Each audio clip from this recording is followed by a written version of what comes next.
The key function of the board is governance. And when we say governance, what does it entail?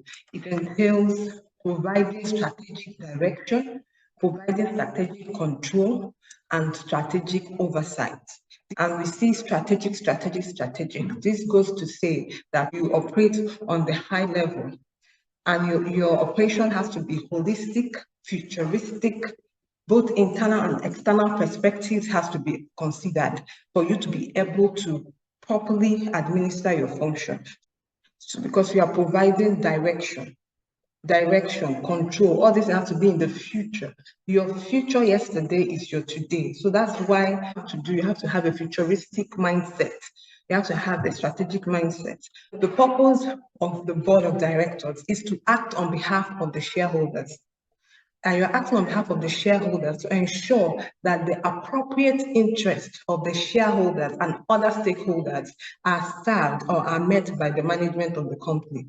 And also, you are acting on behalf of the shareholders to ensure sustained success of the organization. That is to ensure the going concern. So that is why when you see, when we hear of corporate failures, we hear of companies that are having issues. You'll be wondering, what is the board doing? One of your major purposes is to act on behalf of the shareholders to ensure that that company continues to be a going concern. The major challenge that board members face is being able to align the interest of the stakeholders to maximize the shareholders' interest.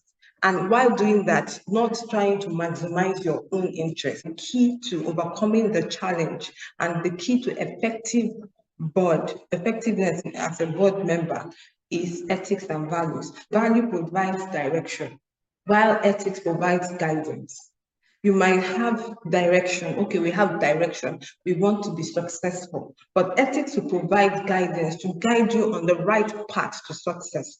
Because if you only based on your value, you are just going on success, you might enter some potholes, but the ethical principles will guide you to your desired destination so that you are right there in one piece. So the interest of the board member is a serious ethical issue,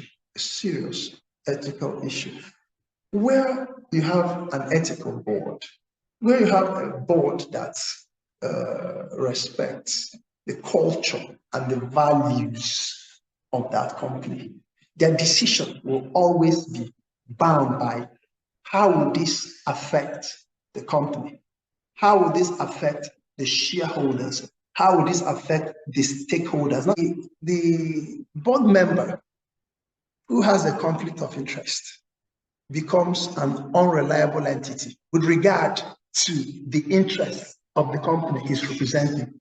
Wherever his professional judgment will be compromised, wherever his professional judgment will be fettered, contrary to the provisions of karma, that a director, one of the duties of a director, 305 sub 6, that a director must never fetter his discretion to do the right thing, must never fetter the discretion. That can only be done when you have a conflict of interest. Nobody is saying that there will not be a conflict of interest, but it is the handling of this that helps the company to move on. It will protect the image of the company. It will protect the shareholders, not to talk of the employees, because part of the duty of the board members or the directors, as provided by KAM, is to make sure that the interest of the employees, the interest of the employees. If a company goes belly up, the employees are all gone.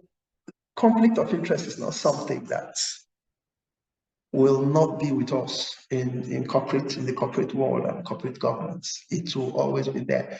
But the impropriety of actions, the failure of integrity, the failure of transparency, the failure of accountability will be the major challenge to the issue of conflict of interest.